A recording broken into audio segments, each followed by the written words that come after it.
In order for you to have and build on a website, you're going to need at least two things. You're going to need web hosting and you'll need a domain name. Now the domain name can be the trickiest of these two because it requires you to do a little research, and even after you do the research to figure out what you want for your domain name, it may no longer be available. Like fingerprints, there are no two domain names exactly alike. So if someone else bought the name you wanted, you're just out of luck. Of course, you could try and purchase the domain name from the current owner, but that really works out in your favor without costing you an arm and a leg. For me, though, I tried for a domain name that was very close to the original one that I wanted.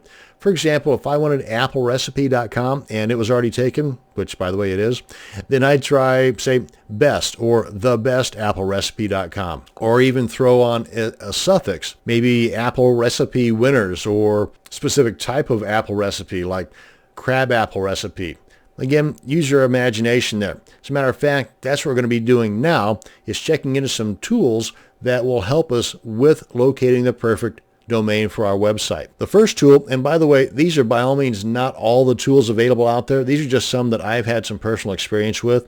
And something else too, even though some of these tools may offer the option of purchasing the domain name right there from their site, hold off on that. I've got some additional tools for you later on in this video for purchasing the domain names. But the first one is psychicwhois.com. Just type in the name that you're wanting, and as you're typing, it will give you some suggestions, as well as when you're done typing, it'll tell you if the one you wanted is already taken or not. For example, Apple Recipe, as you can see here, the red guys, you got it. That means they're already gone. AppleRecipe.com, .net, .org, and .us are already taken. But you've got some additional options here that Psychic Who Is tells you is or is not already available.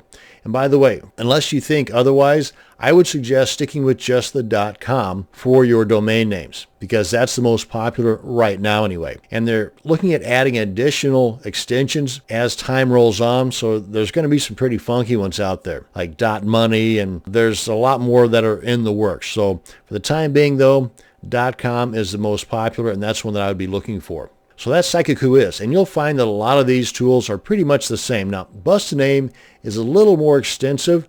You can put in some keywords here, and it will do a lot of the research for you. And without spending a whole lot of time on this site, I'm just going to point you over to their video tutorials, and I would definitely check out Bust a Name, bookmark it, and use it. A cool tool is domainsbot.com. Like with Psychic Who Is, you just type in the name here, and it'll start spitting out some suggestions. But they've got some additional tools over here on the left that'll help you out even further too. Synonyms, prefixes, suffixes, I mean all kinds of cool stuff. And you can see right here what is and what is not available. Domain Typer is another fun one. You can find that at domaintyper.com.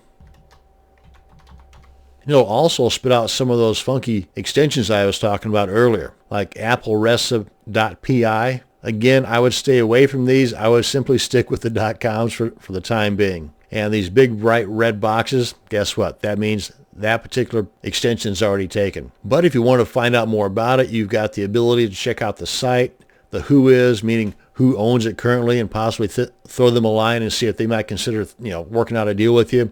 You can see how popular that current site is. That might give you an idea as to how much money they're going to be wanting for it if it's really popular, and so on. And another one here is Moniker. That's at moniker.com. It too has a whole lot of tools working with it, so add this to your bookmarks as well. Another great tool is noam.com, because one thing you should be looking at is brand recognition for your website. One of the most powerful ways to brand yourself or a website is through social media. Plus, once you've established a connection or created an account on the social media sites that will complement your website and services, then you stand a greater chance of tapping into all that free traffic from these sites, as well as the search engine loving backlinks from these social sites to your website. Win, win, win. Noam.com is a site that can help establish a brand continuity with over 600 different social media sites.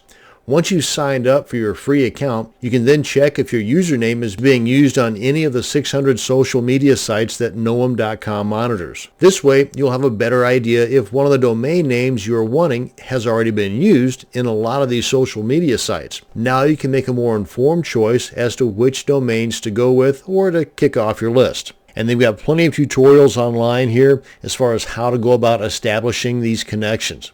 So by all means, check out noam.com. Now, as far as the actual purchasing of your domain name, my first suggestion would be Name Silo, mainly because of the price. It's not feature rich, but it is definitely fantastic as far as the price. It's one of the best ones you're going to find out there. There's no hidden fees, and it's $8.99 a year, and that's it. You can even get some discounts on there as well. But if you, for example, were to purchase your domain name from GoDaddy whenever they've got one of their sales going on, and you can get a .com, because again, you really only want to look for .coms. There may be reasons for you to look for other extensions, but I'm suggesting .com.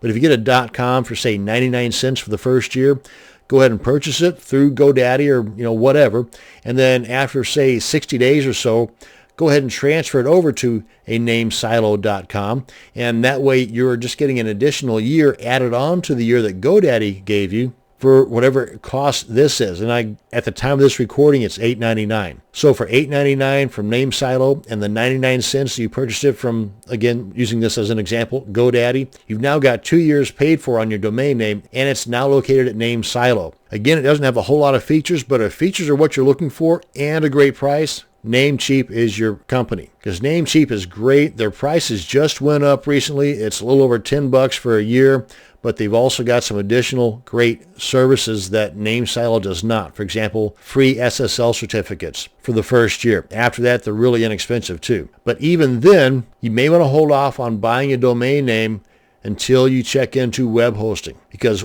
some web hosting companies will offer a free domain name if you purchase a package through them. But web hosting is a video for another day. For the time being, though, this is going to bring us to an end on this video on domain names. Thanks for watching, and you have a great day.